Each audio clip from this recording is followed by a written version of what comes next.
안녕하세요. 경륜 명예심판 박선미입니다. 지난 회차에 경륜 심판 체험을 하면서 명예심판이라는 명칭을 하사받았는데요. 심판분들이 근무하시는 곳을 다니면서 업무 내용을 체험하다 보니 판정은 어떻게 하는지 궁금해지더라고요. 그래서 이번 회차에서는 심판 판정에 대해 배워보려고 합니다. 경주 영상을 보며 알아보는 경륜 심판 판정 가이드 시작해볼까요?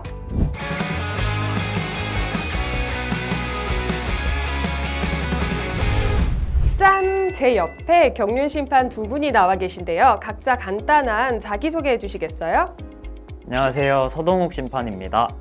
안녕하세요. 송아리 심판입니다. 오늘은 이 두 분과 함께 경륜 심판 판정에 대해 알아볼 건데요. 송아리 심판님, 경륜 심판 판정은 어떤 근거를 바탕으로 하는지 궁금해요. 심판 판정 근거는 경륜 시행 규정에 따라 세부 판정 기준이 판정 규칙으로 규정돼 있습니다.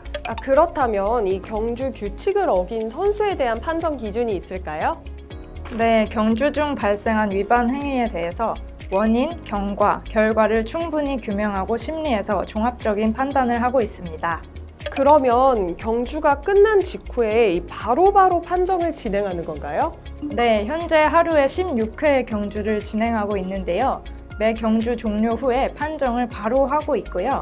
정확한 판정을 위해서 100% 녹화 영상을 가지고 판정하고 있습니다. 판정 결과는 최대한 신속하게 공지하고 있지만 사고가 나거나 위반 행위가 많은 경우에는 공지가 조금 늦어지는 경우도 있습니다. 그렇군요. 공정한 경주 운영을 위해선 위반 행위에 대해 엄격하게 구분해야 할 것 같은데요. 이번에는 서동욱 심판님에게 물어볼게요. 위반 행위에는 어떤 것들이 있나요? 네, 위반 행위는 유형에 따라 공정 위반, 안전 위반, 질서 위반으로 구분하고 있는데요. 공정 위반에는 재출발, 전력 질주 의무 등을 비롯한 8개의 조항이 있고, 안전 위반에는 주행주의 의무 등 5개의 조항, 그리고 질서 위반에는 안쪽 추월 금지와 내선 내의 주행 금지 조항이 있습니다. 생각보다 꽤 많은 조항이 있네요. 이러한 조항을 어겼을 경우 어떤 식으로 기록이 되나요? 네, 위반 행위를 했을 경우 실격이나 제재를 제외한 경고, 주의에 대해 유형별로 위반점이 차등 적용되는데요. 공정 위반은 경고 10점, 주의 5점이고 안전 위반은 경고 8점, 주의 4점, 그리고 질서 위반은 경고 4점, 주의 2점으로 적용됩니다. 이 경고 위반점이 주의보다 2배나 높은데요. 경고와 주의를 판정하는 기준은 어떻게 되나요? 예를 들어 공정 위반의 경우 급격한 진로 변경이나 미는 행위 등으로 타 선수의 진로를 변경하거나 비틀거리게 한 경우엔 경고로 판정하고 타 선수에게 지장을 주었으나 그 정도가 경미한 경우에는 주의로 판정합니다. 제가 어느 경주의 결과표를 가지고 와봤는데요. 2명의 선수가 경고와 주의를 받았는데 특히 C 선수가 받은 경고와 주의 횟수가 많아요. 이 경우 C 선수의 위반점은 어떻게 되는지 송아리 심판님께서 설명해 주시겠어요? 네, C 선수의 경우 총 4건의 위반 행위가 있고 그 중에서 공정 위반에 해당하는 74조 주의가 2건, 안전 위반에 해당하는 73조 경고, 주의가 각각 1건입니다. 공정 위반 주의는 5점이고 안전 위반은 경고가 8점, 주의가 4점이기 때문에 모두 더해보면 총 22점이 됩니다. 그런데 유형별 위반점 중에서 공정 위반의 점수가 더 높은 이유가 있나요? 네, 아무래도 베팅을 하는 사업이다 보니 공정하게 경주가 진행되는 것이 가장 중요하기 때문이 아닐까요? 소극적으로 경주를 한다든지 급격하게 진로를 변경하거나 미는 행위는 사고 발생률이 높고 그에 따라 경주에 상당한 영향을 초래하기 때문에 위반점이 타 유형의 조항보다 높게 적용되고 있다고 보시면 됩니다. 이렇게 위반점이 계속 누적되면 어떤 제재가 가해지나요? 최근 3회차 누적 점수가 50점이 되면 출전 정지 1회의 처분을 받게 되는데요. K사이클 경륜 홈페이지에 심판 판정실을 보시면 어떤 선수가 무슨 내용으로 제재를 받았는지 자세하게 확인하실 수 있습니다. 네, 이렇게 경륜 심판 판정의 기준과 유형별 위반 행위, 그리고 그에 따른 위반점 기준에 대해 이야기 나눠봤는데요. 이번에는 실제 경주 영상을 보면서 위반 행위 모습과 그에 따른 판정 내용을 알아보겠습니다. 선미 씨, 네. 제가 아까 경륜의 유형별 위반 행위에는 무엇이 있다고 했는지 기억나세요? 공정 위반? 안전 위반, 질서 위반이요. 오, 잘 외우고 계시네요. 이번 시간에는 세 가지 유형 중 공정 위반, 특히 그 중에서 제74조 2항 주행방해 금지와 제74조 1항 미는행위 금지에 대한 영상을 볼 건데요. 이 두 조항은 전체 위반 행위 중 각각 32%, 15%의 높은 비율을 차지하고 있어서 심판들뿐만 아니라 선수들도 유의해야 하는 조항입니다. 주행 방해 금지는 어떤 상황을 예로 들 수 있을까요? 주행방해 금지는 대각선 또는 S자로 주행해서 다른 선수의 주행을 방해하는 행위를 말하는데요. 영상을 보며 자세히 설명해 드릴게요. 네, 지금 보시면 4번 선수가 S자 주행을 하면서 3번, 2번 선수에 지장을 주는 상황입니다. 이게 자칫하면 선수들이 부딪혀서 넘어질 수도 있는 거죠? 네, 그렇기 때문에 경고 조치를 받았습니다. 네, 조심해야겠네요.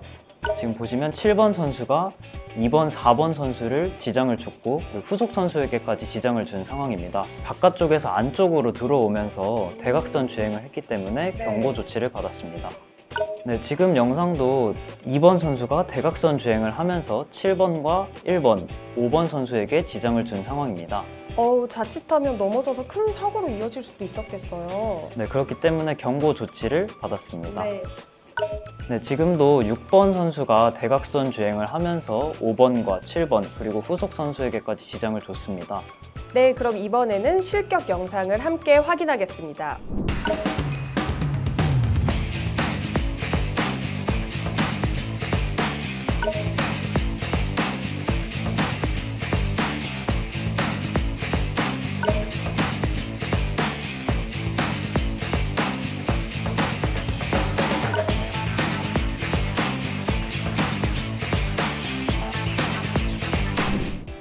지금 이렇게 영상을 살펴봤는데 심판님, 이게 어떤 상황인 거예요? 네, 첫 번째, 세 번째 영상 같은 경우에는 급격한 진로 변경으로 다른 선수를 낙차시켜 실격을 받은 상황이고요. 두 번째, 네 번째 영상 보시면 급격한 대각선 주행으로 인해 다른 선수의 자전거 고장을 일으켜 실격 판정을 받았습니다. 영상을 보니까 아주 작은 충돌이나 시야 방해가 경주의 결과는 물론이고 부상으로도 이어질 수 있으니 확실히 민감하게 검토하고 판정해야 한다는 걸 새삼 깨달았어요.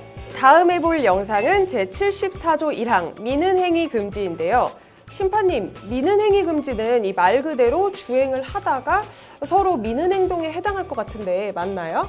네, 맞습니다. 선수들끼리 서로 미는 행위만으로도 위반에 해당되고요. 한 선수가 다른 선수를 밀어 누르거나 밀어 올리는 행위로 인해 지장을 받은 정도에 따라 실격, 경고, 주의로 판정됩니다.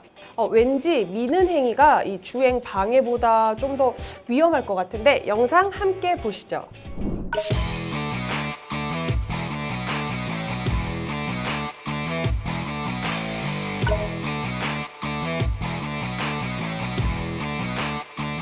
선미 씨, 혹시 방금 보신 두 개의 영상 중에 어떤 것이 경고고 실격인지 아시겠어요? 이 첫 번째 영상은 두 선수가 서로를 밀었고 두 번째 영상은 밀다가 한 선수가 넘어졌으니까 두 번째 영상이 실격을 받은 것 같은데요? 네, 맞습니다. 아까 서동욱 심판님이 설명드린 것처럼 미는 행위로 타 선수의 진로를 변경시키거나 비틀거리게 한 경우 경고 판정을 내리는데요. 이런 과정에서 다른 선수를 넘어지게 하거나 자전거 고장을 일으켜서 경주에 중대한 지장을 준 경우에는 실격으로 판정하고 있습니다. 네, 지금까지 주행을 방해하거나 상대 선수를 미는 행위에 대한 판정 기준을 알아봤는데요. 다음은 어떤 판정과 관련된 영상을 볼 건가요? 재출발과 출발 지연 상황 영상을 볼 건데요. 주행 방해와 미는 행위보단 상황이 비교적 명확해서 한눈에 알아볼 수 있을 겁니다. 그러면 제가 또 자신 있게 확인할 수 있을 것 같은데요. 얼른 보시죠.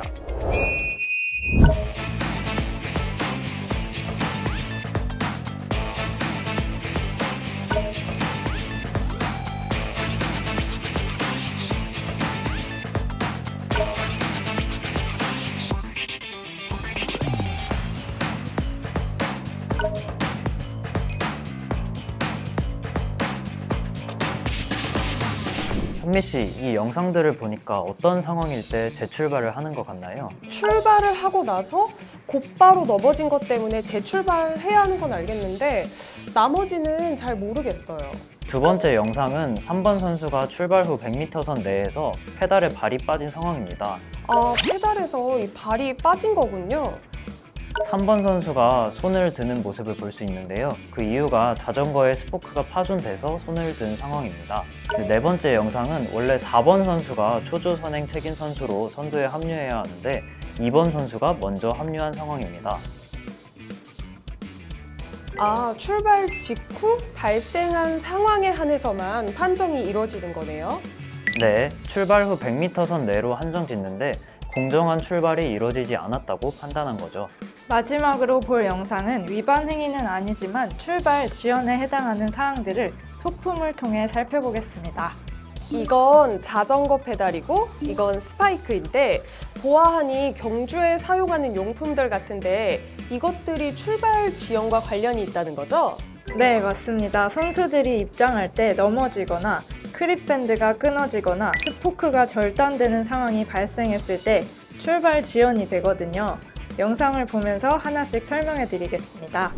네, 이 영상의 경우는 4번 선수가 손을 들어 출발이 지연됐는데 앞바퀴에 공기압이 부족해서 지연된 상황입니다. 출발 전에 미처 체크를 못했나 보네요. 이 상황은 7번 선수의 크립밴드가 끊어진 상황입니다. 크립밴드가 뭔가요? 네, 크립밴드는 선수들이 착용하는 스파이크가 페달에서 빠지지 않도록 조여서 고정하는 역할을 하고 있습니다. 크립밴드가 끊어져서 7번 선수가 출발 지연이 된 상황이네요.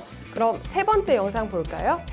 네, 이 영상에서 보시는 것처럼 5번 선수의 자전거가 출발기에 정확하게 장착이 되지 않아서 낙차한 상황입니다. 다른 선수들의 자전거 후륜 부분도 그 때문에 고장이 나버려서 거의 발생하지 않는 희귀한 상황이라고 할 수 있겠습니다. 제가 그 귀한 영상을 보게 됐군요. 이제 마지막 영상 볼까요? 이 영상은 출발 신호 전에 선두 유도원이 조기 출발한 상황인데요. 상황 발생 후에 저희가 알아봤더니 3번 선수의 기합 소리를 총소리로 오인해서 출발했다고 하시더라고요. 선두 유도원님도 긴장을 많이 하신 것 같습니다. 오늘 정말 많은 경주 영상을 보며 다양한 위반 행위와 판정 기준에 대해 알아봤는데요. 저의 경륜 지식이 한층 깊어진 느낌이에요. 네, 쉽지 않은 내용이었을 텐데 워낙 습득이 빨라서 괜히 경륜 명예심판이 아니네요. 네, 좋은 스승이 계시니까 가능한 일이었죠. 서동욱 심판님, 송아린 심판님, 많은 가르침 감사드립니다. 약 2분 30초 동안 이뤄지는 치열하고 뜨거운 경주. 그 짧은 시간 안에 위반 행위에 대해 판정하고 공개하는 과정이 쉽지만은 않을 것 같은데요. 하지만 건전한 경륜이 존재하기 위해서는 공정하고 정확한 판정이 있어야 한다는 것을 새삼 깨닫는 시간이었습니다. 경륜 명예심판 박선미는 다음 회차에 더욱 진하고 깊은 내용으로 다시 돌아오겠습니다. 감사합니다.